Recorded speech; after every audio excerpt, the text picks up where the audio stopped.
Zhilin's fingers trembled as she arranged the rows of delicate glass vials on her workbench.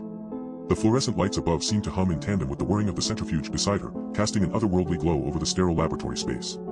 Her supervisor, Dr. Zhang, had left for the day, leaving Zhilin alone to complete the evening's experiments. The air was heavy with the scent of disinfectant and a faint tang of something else, something sweet and almost familiar. Zhilin's nostrils flared as she tried to pinpoint the source. She worked in the Research Institute for Advanced Biomedicine, where innovative treatments were being developed for some of humanity's most insidious diseases. As she carefully pipetted the sample into each vial, her gaze drifted to the large window behind the workbench. The sky beyond was a deep, foreboding purple, an unusual hue that made Zhilin feel uneasy. She squinted, wondering if the lighting in the lab could be playing tricks on her. Just then, a soft chime echoed through the laboratory, signaling the completion of the centrifuge's cycle.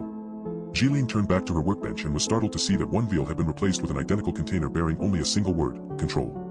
A shiver ran down her spine as she realized the implication. This new vial must contain something entirely different from what she had just mixed.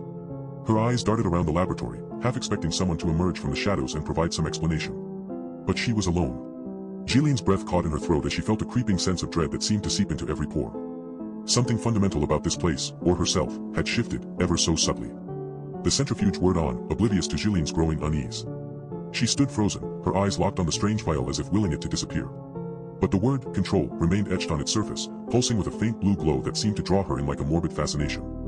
And then, without warning, Zhilin felt an inexplicable compulsion. She must continue working as if nothing had changed. Her hands moved mechanically, following the familiar protocols she'd perfected over months of training. The centrifuges grew louder still, its rhythmic cadence hypnotic in its repetition. Zhilin knew with a creeping certainty that something within her was responding to this new development, and not necessarily in ways she could understand or control.